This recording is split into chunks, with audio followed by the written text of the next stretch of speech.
E aí pessoal, tudo bem com vocês? Aqui é o Victor e vamos começar nosso primeiro vídeo aqui no Ancap Liberty. Para começar, eu tenho que dar uma explanada do porquê, quem sou eu, o que eu faço e o porquê de eu estar criando esse vídeo, né? Até porque tem um título bem chamativo. Por que eu larguei o meu emprego no banco e me mudei para a zona rural? Além de abrir um canal, é claro.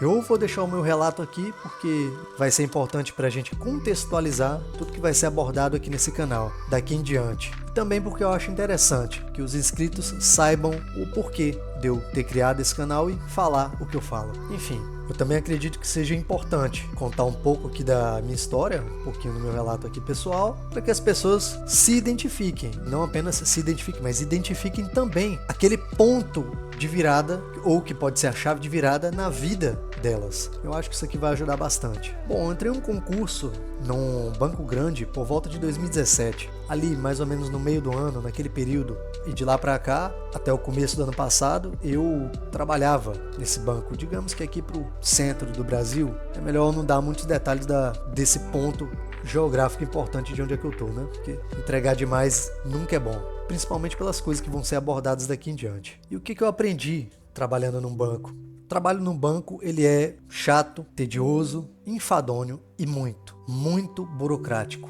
Além de ser um trabalho, pelo próprio nome da coisa, né? Burocracia, absurdamente complexo. E essa complexidade e burocracia do banco, ela não se restringe ali só naquele momento que você tá lá. É uma coisa que te acompanha, é uma coisa que tá com você para onde você vai. Você vai para casa e não descansa. Basicamente, quando você tá no seu final de semana, você tá sempre pensando nos processos, nos projetos, naquilo que tem que ser finalizado, em bater metas, e aquilo ali fica com você e te causa um estrago muito grande. Mas eu já vou entrar nesse detalhe. E aí você deve estar se perguntando: nossa, cara, você passou num concurso tão bom, o sonho de muita gente, talvez o sonho da maioria das pessoas. E é verdade, esse também sempre foi o meu sonho. Eu sempre quis entrar num concurso e levar aquela vida que a gente sempre sonhou, do concursado, uma vida de um ganho muito alto, muito maior do que a maioria das pessoas ganha na sua vida geral trabalhando no Brasil. Como vocês bem sabem, subemprego, terrível. Eu vinha do subemprego e eu sei perfeitamente como é que é, ou pelo menos eu sabia como é que era. É uma lástima. As condições aqui do Brasil de subemprego são intancáveis, pelo amor de Deus, né? E vamos combinar, concurso é o que salva muita gente e eu tenho certeza,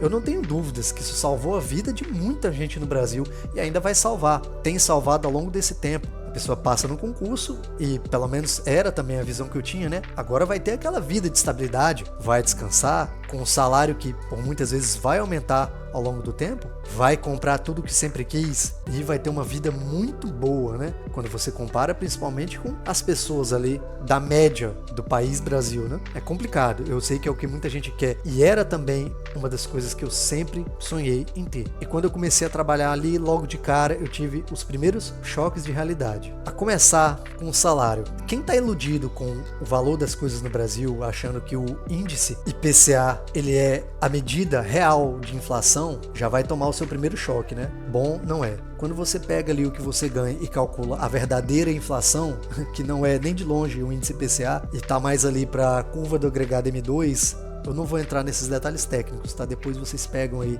Bom, você percebe que você não ganha tão bem assim. Fora que muita coisa é descontada na fonte, né? Então ainda tem esse pequeno detalhe. Mas esse era só o primeiro ponto. O ponto principal tá na forma como esse trabalho é executado. Bom, como vocês sabem, os trabalhos no Brasil, desde muito tempo, eu poderia chutar nos últimos 10, 12 anos, ele tem se precarizado bastante e isso tem gerado realmente índices gravíssimos aí de depressão, síndromes do pânico, doenças ou síndromes, como é o caso do burnout, que tem cometido muitas pessoas. E o brasileiro, de uma forma geral, seja em trabalhos que usam mais a fisicalidade ou em trabalhos, né, que você tem que usar a mente o dia inteiro ali, ele tem sido extremamente desgastante, além de estafar muito o trabalhador brasileiro, deixando ele por vezes ali muito esgotado. Então a pessoa trabalha ali as suas 8, tem gente que trabalha 12 horas por dia, né? Principalmente nesses trabalhos que envolvem mais a mente, e é complicado. Quando você chega em casa, você não tá nada bem, e é difícil até mesmo executar ali uma outra atividade, fazer uma outra tarefa que você quer, é difícil até mesmo você estar ali junto com a sua família. Você fica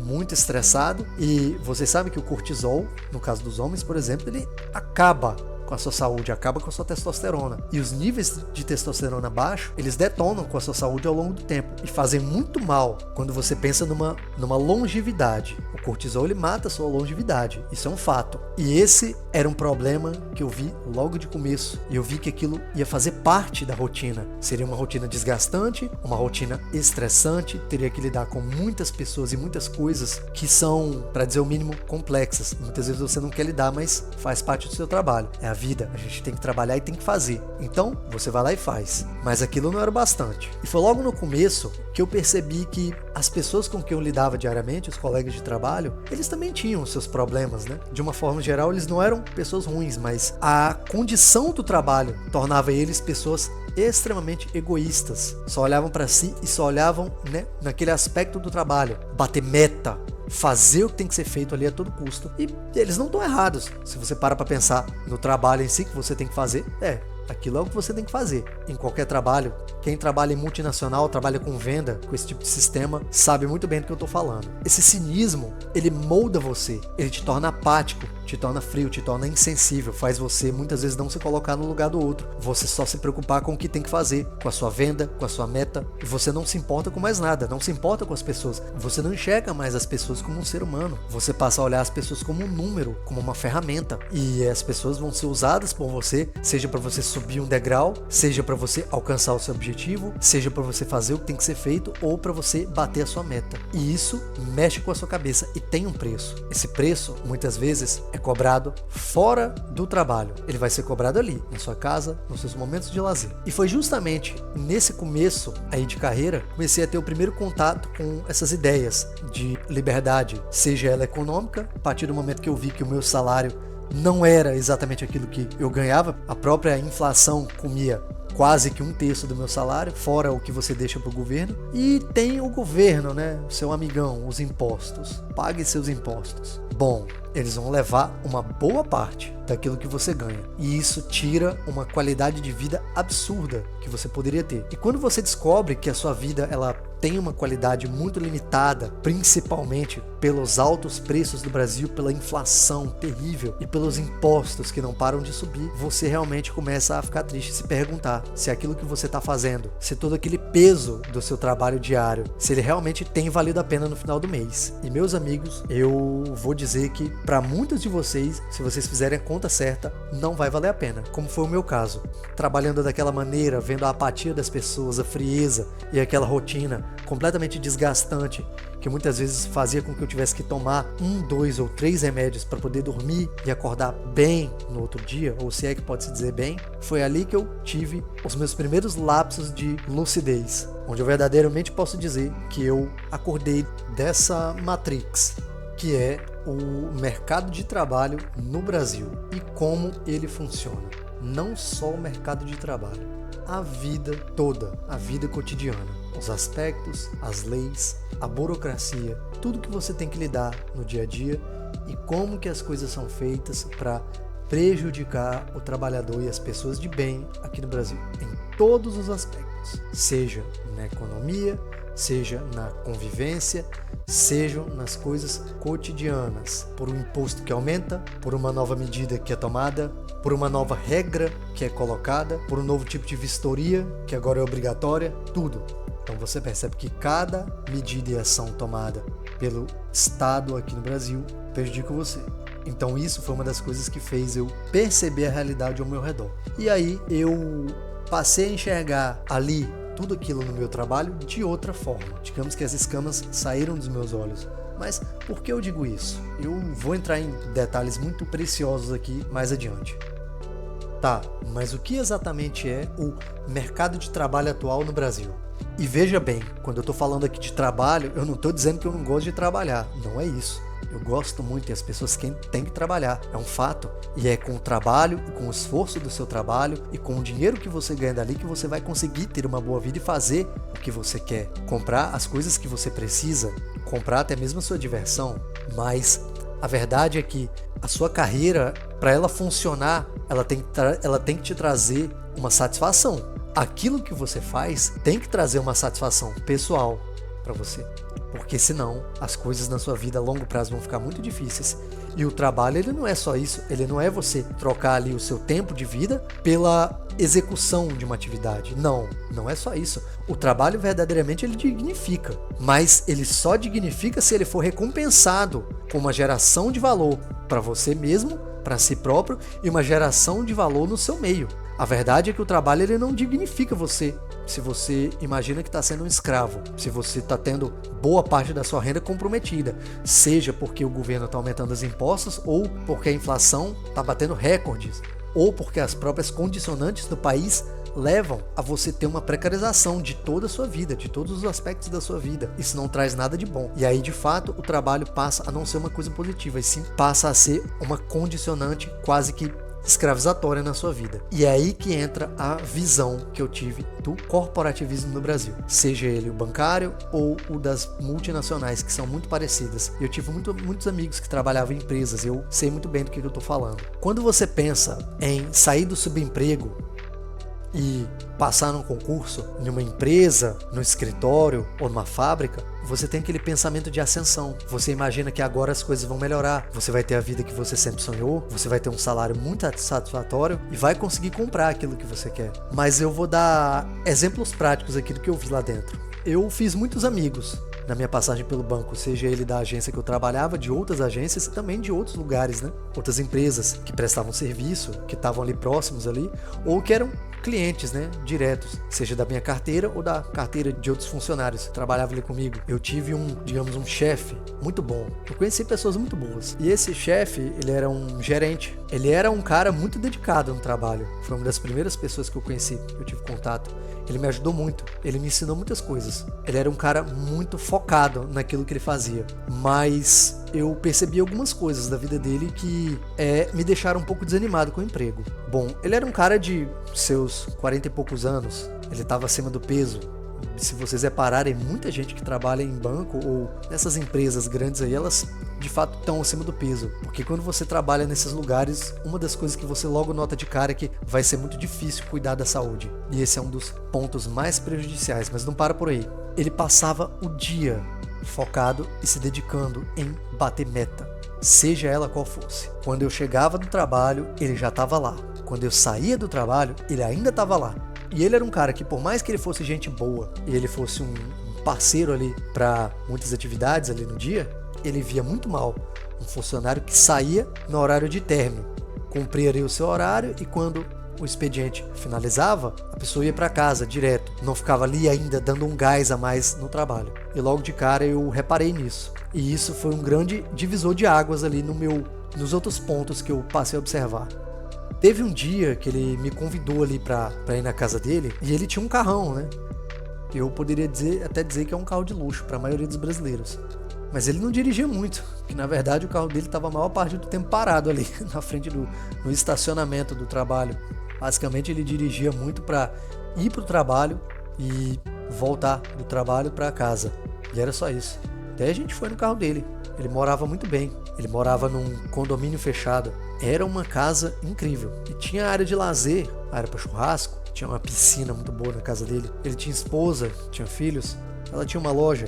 E eu perguntei para ele, para esse meu gerente, sobre a vida, sobre como ele se divertia, como ele trazia os amigos para fazer churrasco, se aquilo ali era recorrente. Na verdade, não. Eu descobri que muito pouco ele trazia pessoas para casa. Quem mais ficava em casa era a esposa, junto com os filhos. Ele estava sempre no trabalho e ele tinha que trabalhar muito para pagar toda aquela vida confortável que ele tinha. Isso me chamou muita atenção. E de cara, ele também me contou que tinha se mudado recentemente para ali. Na verdade, há pouco mais de 2 anos atrás, ele estava num apartamento. Ele me apontou para onde eram os prédios do apartamento, eu sabia onde era porque eu já tinha ido outra vez. E eu vou falar, não eram apartamentos muito grandes não, viu?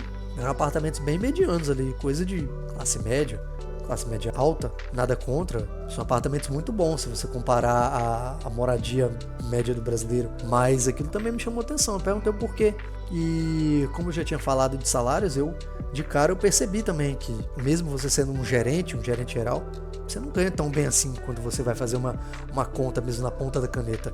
Existem alguns profissionais liberais aí no Brasil que ganham muito mais, viu? Eu conheço pessoalmente, eu tenho amigos pessoais que, como profissionais liberais, eles ganham muito mais, conseguem obter ali uma qualidade de vida bem melhor, até porque eles não têm tanto estresse, não lidam, né, com essa quantidade de pessoas e de demanda que você tem diariamente, como é o trabalho bancário, por exemplo. E outra coisa que eu notei, ele sofria de muita ansiedade. Ele tomava coisa de 1 ou 2 remédios ali, também para conseguir trabalhar direito. E a verdade é que ele não vivia uma vida tão boa. Apesar dele ter ali um carro muito bacana, ter ali uma casa muito bacana, ter uma mulher e 2 filhos, e isso realmente é algo muito bom e muito importante, principalmente para a vida de um homem, eu acho.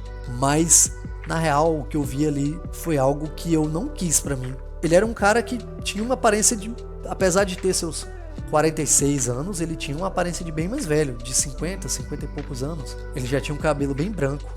Como eu já disse, ele estava muito acima do peso e dava para ver que a saúde dele não era muito boa. Dificilmente, raramente praticava esporte. Ele me contou que gostava muito de tênis, mas tinha pouco tempo para fazer isso. E pouco ele ficava com a família.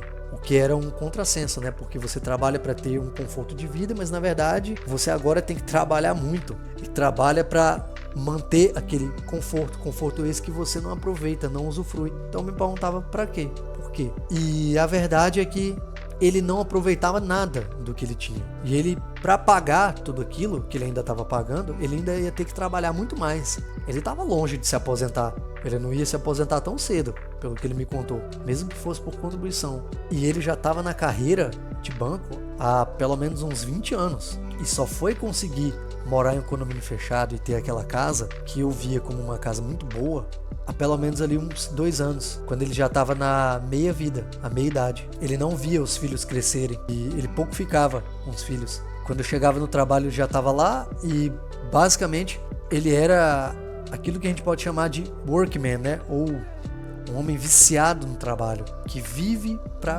cumprir meta. Ele basicamente vive para trabalhar. Ele não tem o trabalho e vive uma vida. Ele vive para trabalhar. E você deve estar se perguntando, beleza, e onde é que entra a temática principal do canal? Que seria aí o libertarianismo. E é que tá. Acontece que, perguntando para ele o porquê ele ainda ia ter que trabalhar tanto, e é claro, né? Ele ainda ia ter que pagar por todas aquelas coisas. Mas tinha outro detalhe. Ele, brincando, falou pra mim que teria que dar uma boa vida pra esposa dele, porque senão ele ia largar ele. Achei bem engraçado, eu dei risada na hora, mas fiquei pensativo com isso aí. Só que não era bem essa a questão. A questão é que ele era um cara que andava sempre nervoso. Ele já estava tomando remédio, ele não se cuidava bem e estava basicamente se dedicando, dando tudo de si naquele emprego. E como a gente era um pouco mais próximo, a gente tinha conversas que normalmente as pessoas não têm, mas comigo ele falava até mais abertamente. Ele também me revelou uma coisa que me deixou chocado, ainda mais estarrecido, não bastasse que eu já tinha ouvido até ali, que é o fato de que, além dele ainda estar pagando por aquilo tudo, digamos que aquela altura morar num condomínio fechado e comprar aquele carro daquela maneira não estava dentro do orçamento dele, pelo menos foi isso que ele me revelou. Aquilo ali tinha gerado dívidas para ele, mas o que me chamou a atenção foi ele ter me falado que aquele padrão de vida, que cá entre nós nem é um padrão tão alto, é um padrão relativamente mediano quando você pega aí o Brasil da década de 80, 90, início dos anos 2000, mas enfim, ele falou que aquele padrão de vida estava começando a pesar no orçamento dele e ele ia precisar dar pelo menos mais uns 5 a 6 anos de um gás a mais ali no emprego, se dedicar ainda mais para poder pegar tudo que fosse em termos de benefícios, bônus, participação societária e talvez almejar ali até 1, 2 promoções mais para frente, o que basicamente ia dar aí pelo menos aí mais uns 10 anos de esforço puro, bruto, que ele ia ter que deixar ali diariamente na agência, fosse nessa ou em qualquer outra que ele tivesse que ser realocado. E aquilo ali me deixou deixou encafifado. Naquela altura eu já não podia acreditar que uma pessoa que já trabalhava pelo menos 20 anos ali, naquele nível de dedicação, porque o homem era uma máquina, o cara era um exemplo, não era só um exemplo pra mim, o cara era um exemplo pra todo mundo se espelhava nele. Quando a gente pensava num homem do trabalho, um cara que levava as coisas a sério, pensava naquele cara, era aquele gerente ali, era o verdadeiro patrão, o chefe. E um cara como ele, que fazia aquele esforço todo santo dia pra estar ali, chegava cedo, saia tarde e ganhava quase que 30 mil reais por mês, tava dizendo que um padrão de vida mediano, relativamente mediano, tava ficando pesado no orçamento e o orçamento já não ia fechar. Olha, sinceramente, tinha alguma coisa aí que não tava batendo. E eu não tô nem falando dos ganhos dele, mas dava pra ver que não era isso. Dava pra ver que aquilo tudo era o custo Brasil, que tava pesando nas costas dele. E aí você veja bem, um cara nos seus 46, 48, acho que ele tem uns 48 anos, que ganhava ali em torno de 28 mil reais. Se pra ele tava ficando difícil, imagina pro resto do povo. Às vezes não ganha nem 4 mil, que vai bater ali, estourando os 3.500 ali no máximo, no emprego padrão, num chão de fábrica, no escritório, no almoxarifado, numa indústria da vida. E esse aí foi um pilar fundamental na minha linha de raciocínio e a forma como o meu pensamento foi moldado a partir dali para chegar no ponto que eu, digamos, tive uma evolução dentro do pensamento mais ANCAP, né? Dentro do libertarianismo, ou seja, eu tava ali me tornando um libertário, porque eu consegui enxergar o peso esmagador da burocracia, do Estado, dos impostos, da coerção estatal em cima dos indivíduos, em cima de todo mundo. E se aquele cara tava fazendo aquele esforço, que tipo de esforço eu ia ter que fazer para chegar no padrão de vida similar? E eu pensei, bom, agora que eu tô aqui no banco, nessa agência, a minha vida vai ser muito parecida. E se eu quiser ter uma vida similar dele, eu vou ter que fazer praticamente a mesma coisa. Na moral, eu vou ter que fazer a mesma coisa que ele faz. Eu vou ter que ser do mesmo jeito. E ele perguntava pra mim por que eu não era tão competitivo. É claro que ele não falou nada em relação ao meu trabalho, porque a verdade é que eu trabalhava bem. Ele não tinha tanto do que reclamar. Mas ele disse que queria ver mais esforço da minha parte. Ele queria ver mais dedicação. Mesmo eu já fazendo tudo que tinha que ser feito ali durante o dia, durante o horário de expediente. Só que não era o suficiente. E se eu quisesse crescer ali dentro, se eu quisesse realmente competir com todo mundo ali, eu teria que dar 200% ali todo santo dia. Então foi quando eu comecei a fazer os cálculos. Eu comecei a calcular o custo Brasil. E aí é o seguinte, naquele período, 2019, 2020, foi quando eu conheci o lendário Daniel Fraga. Você já deve ter ouvido falar desse cara, né? Pois é, foi aí que eu tive meu primeiro contato com o Bitcoin. O Daniel Fraga apresentava aqueles pensamentos, né, de liberdade de expressão e tudo mais, mas quando eu me aprofundei mais naquele tema, que era uma coisa que eu já gostava naturalmente por tratar de economia e eu sempre gostei disso, eu me deparei com os pensamentos da liberdade individual e do custo-benefício diante destruição da moeda, a dissolução da moeda e a quantidade de trabalho e energia que você tem que empregar diariamente no seu emprego. Foi aí que eu tive um choque de realidade brutal.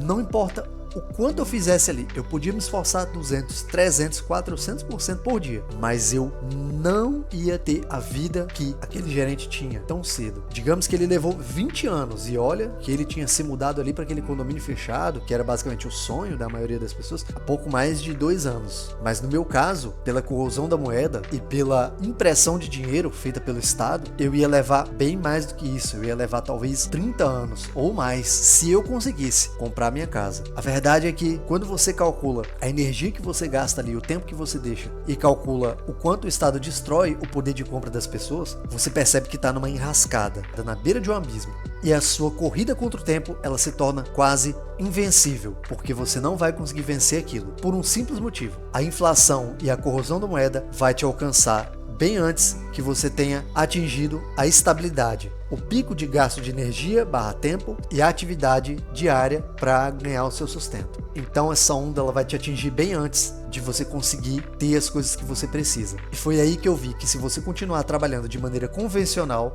você vai ser pego cedo ou tarde, porque basicamente hoje não vai existir nenhum emprego que consiga bater a inflação real, que é pelo menos de 18 a 20% ao ano. E quando eu olhei para o salário daquele gerente, vi o quanto ele ganhava, o quanto ele demorou para alcançar aquela vida e o quanto ele ainda ia ter que se esforçar para pagar por aquilo tudo, eu comecei a pensar que não tinha saída. Eu fiquei triste. cara, não tem saída. O que eu vou fazer? Como é que eu vou conseguir comprar minha casa, comprar todas as coisas que eu preciso e vou conseguir me sustentar e ter a vida que eu preciso ter? Então aí que entra o Bitcoin. Ele hoje vai ser a única ferramenta que vai te proporcionar essa liberdade. Mas é claro que essa é uma ideia que eu vou abordar muito mais profundamente ao longo dos próximos vídeos aí, que aqui é só o começo. Estou só apresentando uma ideia inicial de como que eu cheguei nesse pensamento.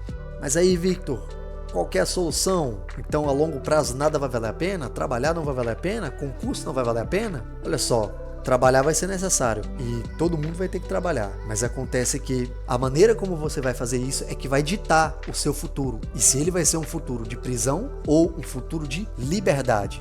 Então, você vai ter que usar as ferramentas como a criptografia, o Bitcoin e o uso inteligente da sua energia de trabalho para adequar isso dentro das tomadas de decisão que você vai ter ao longo da sua vida no mercado de trabalho. O que eu quero dizer? Olha só, quando eu comecei a adquirir Bitcoin, foi por volta ali de 2020 mais ou menos, pouco antes, 2019. Para você ter uma ideia, só a valorização do Bitcoin de lá para cá já compensou tudo que eu tinha investido ali até aquele tempo, e compensou e superou em muitas vezes o que eu tinha investido, porque eu era um cara que gostava muito desse negócio, né, do mercado financeiro. Você tem ali a sua conta da Avenue, vai colocando seu dinheirinho e deixa render um pouquinho. Mas acontece que o Brasil, meus amigos, ele está entrando em regime de juros negativo, e esse também é um tema que eu vou abordar ao longo desse canal com mais detalhes. Se você conhece o Renato 38, já fica aí a dica, ele fala muito sobre isso, e ele também foi um cara que deu um alerta aí para muita gente. Mas bem antes do Renato 38 aparecer na internet, eu já estava fazendo a minha cesta. E essa valorização do Bitcoin que eu tive de 2020 para cá foi que proporcionou que eu tivesse liberdade. E é a liberdade que eu tenho hoje que eu tô falando para você, que é o que vai salvar a sua vida, que é o que vai compensar a sua energia de trabalho. Vamos lá. Sinceramente, liberdade de tempo, ela vale mais do que qualquer coisa. Quando você coloca em perspectiva plano de carreira e futuro, eu garanto para você, a liberdade de tempo para você viver a sua vida, no final do dia, ela vai valer mais do que qualquer coisa, porque é isso que vai te trazer a satisfação de viver. Eu garanto para você. Lembrando que esse vídeo aqui não é uma dica de investimento, beleza? Então, façam suas coisas pela sua própria conta e risco e sua autorresponsabilidade, ok? Beleza. Mas mais adiante eu vou ensinar umas dicas boas aí de investimento e como é que a gente vai conseguir resgatar esse nosso país. Mas ainda não é hora. Pois bem, o que me motivou a abrir um canal para estar aqui falando com vocês e tentar ajudar um pouco mais as pessoas e tentar melhorar esse ambiente econômico e esse ambiente de ideias aí do Brasil. De ideias tão tortas, diga-se de passagem. O que eu percebi nessa minha jornada é que, de maneira convencional, você não vai conseguir sair da corrida dos ratos. Isso é um fato. E qualquer um que tenha 2 neurônios e consiga fazer um cálculo básico vai perceber isso quase que instantaneamente. Não tem nenhum segredo. Basicamente, se o seu dinheiro, aquilo que você ganha no mês, só está servindo para pagar contas e você não consegue demandar ali pelo menos uns 20 a 30% para um investimento e esse investimento não está batendo 15% de ganho atual sobre a inflação, eu sinto muito. Não tem segredo nisso. Você está perdendo e vai ter um futuro horripilante. Você está empobrecendo. E a verdade é que eu diria que 80% das pessoas do Brasil estão empobrecendo. Mas o meu canal ele não é para passar essa vibe. A gente já tem um monte de canais aí que tem essa vibe aí de dar notícias, de falar sobre as questões econômicas do Brasil e falar as coisas negativas ruins. E isso a gente já sabe, isso a gente tem aos montes aí. Não, a vibe aqui é diferente. Aqui a gente vai apresentar uma ideia de solução e liberdade. E no caso, para mim, a liberdade começou ali em 2020, quando eu percebi a realidade. Eu percebi as coisas ao meu redor. E eu tomei as decisões corretas que me trouxeram até aqui agora. No começo do ano passado, eu pedi licença do meu emprego no banco. E simplesmente eu saí. Eu só saí. Eu fui embora. Peguei minhas coisas. Lembra da valorização do Bitcoin que eu falei? Pois é, juntou com o dinheirinho que eu já tinha, de vários negócios passados e outros investimentos. Deu certo. Comprei minha chácara. Bom, a minha licença não era uma saída definitiva, mas agora é.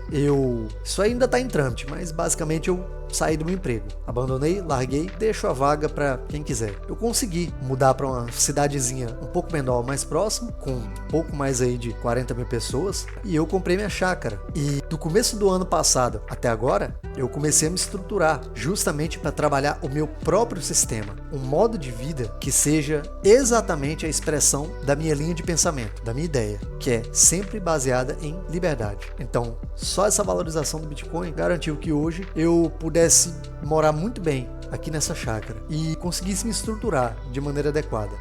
Mas por que de eu ter feito essa mudança tão radical? Que a verdade é que dentro do Brasil você tem praticamente nada que comungue com as ideias do libertarianismo. E se você quiser criar um sistema que defenda os valores, os pilares centrais do libertarianismo, que seriam basicamente liberdade, conforto, privacidade e segurança, que são basicamente pautados na autorresponsabilidade, na soberania individual e na real autodeterminação do indivíduo, basicamente você vai ter que criar esse sistema e vai ter que criar mecanismos que lhe proporcionem fazer isso acontecer, fazer isso funcionar.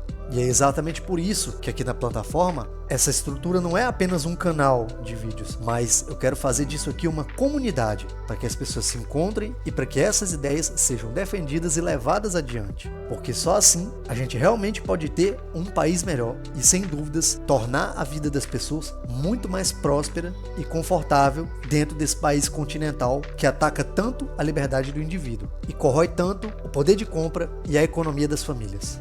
E é curioso que as ideias da filosofia ANCAP, elas se assemelham muito à filosofia ou modo de vida sobrevivencialista, né? Isso é bem interessante. E esse também vai ser uma temática que a gente vai abordar muito aqui no canal, mais para o futuro. E vamos aí ter diversas estratégias de como fazer a coisa acontecer, de criar mecanismos de modo de vida, de uma evolução mais urbana ou rural e de uma estruturação disso tudo dentro da sociedade. É claro que essa aqui é só uma apresentação inicial do que vai acontecer, de como é que a gente vai trabalhar. Bom, mas é isso. Eu já falei demais, eu deixei aí um relato aí um pouco extenso de como é que foi a minha evolução no meu modo de pensar até o ponto atual que eu tô hoje, e eu realmente espero que essas ideias, que esse vídeo cheguem a mais pessoas e ajudem as pessoas que também estão pensando, estão observando as coisas, mas não sabem como fazer, não sabem como sair da corrida dos ratos. Certamente aqui nós vamos estar dando essa ajuda para as pessoas saírem de uma vez por todas da corrida dos ratos e tentar dar uma melhorada aí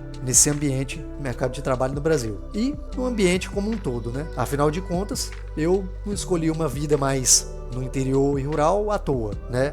Porque, afinal de contas, se a gente não acredita no sistema que está aí, então a gente tem que dar o pontapé inicial para sair desse sistema. Quem sabe criar o nosso próprio sistema do zero. A gente também vai abordar isso tudo. Galera, e se você gosta dessas ideias, se você acha isso interessante, se esse vídeo aqui ajudou você em algum ponto, te trouxe uma luz nos pensamentos e se isso aqui pode ser para você um ponto inicial da virada de chave na sua vida, por favor, considere se inscrever nesse canal e deixa o seu like aí para ajudar a gente. Esse aqui é só o começo de uma jornada e a gente vai sim trazer boas ideias para melhorar esse país e fazer um resgate das pessoas e um resgate da nação como um todo. Eu espero vocês no próximo vídeo e tenham uma boa vida, de paz e prosperidade. Fiquem com Deus. Valeu!